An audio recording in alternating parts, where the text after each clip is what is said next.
Who wins this Josh Naylor trade, and why? I think the why might surprise you. So, the Seattle Mariners acquired first baseman Josh Naylor from the Arizona Diamondbacks for a pair of lesser-known pitchers, let's call them for now. The significance of this trade is that it finally signals to the rest of the league that Arizona will indeed be sellers this trade deadline. The Diamondbacks had won 4 in a row, but that was followed by a 3-game sweep against the Astros, which left them 5 games out of a wildcard spot. That was enough for GM Mike Hazen to do the more sensible move and start selling off. Now, this most likely means that Naylor won't be alone in leaving Arizona.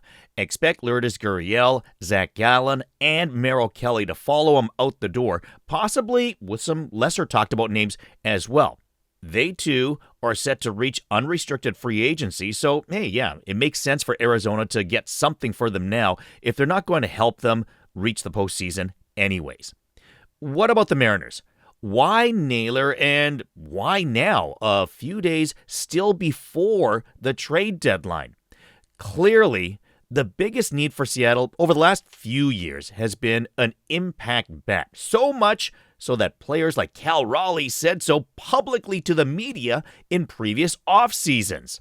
Well, the big dumper finally gets what he wants, even if it's only a 2-month rental. Heck, if Naylor leaves an impression with fans this postseason, maybe the Mariners are the ones to sign him to a long-term deal despite having Tyler Locklear tearing up AAA right now. In fact, expect Locklear to be called up once Jorge Polanco is able to vacate the DH spot and return to the infield at either second or third. But let's get back to this deal of Josh Naylor. Something that is telling to me is that Seattle jumped the gun. They wanted to ensure that they got the guy they wanted and probably paid maybe just a little extra to Arizona, despite Brandyn Garcia and Ashton Izzi probably being names that you've never heard of. I mean, they aren't high on Seattle's prospect list, but they will rank much higher on Arizona's list because Seattle has such a deep farm system. Seattle definitely comes out a winner in this deal for several reasons. Okay, the most obvious one is that Josh Naylor is a big bat that Seattle has needed for a long time. Also, if he's a big part of the team's postseason success and re-signs long-term with the team, well, hey, how could you care about the price you paid even if Garcia and Izzi do go on to become household names? But here's why I give Seattle top marks for this trade. The fact that they did get this done early to ensure they filled their greatest need and did it with the most appropriate player. This tells me that this front office is finally in it to win it. It sends a message to the team and fans. Hey, Cal Raleigh, okay, we hear you. Here he is. We made sure to get the guy that we needed, even if we had to pay extra by beating other teams to the punch in order to get the guy that made the most sense for this team. That's what I like most about this deal for Seattle. It's not just that they got the guy they needed, but finally, they didn't wait. They didn't pinch pennies. They didn't say, we're not willing to give up the future for the chance at a good run. They told their players and fan base, let's do this, and let's do this now. We're not afraid to make the first move and make it early. For Arizona, hey, okay, they got something at least for what was going to turn into nothing. However, here's what I don't like about this deal for Arizona. Fine, maybe one of Garcia or Izzi, or maybe even both, go on to have good careers.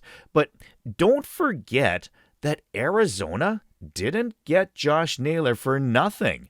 They acquired him last offseason from Cleveland for Slade Ciccone and the 70th overall pick, which turned out to be pitcher Will Hines. So did they even get back what they gave up for him in the first place.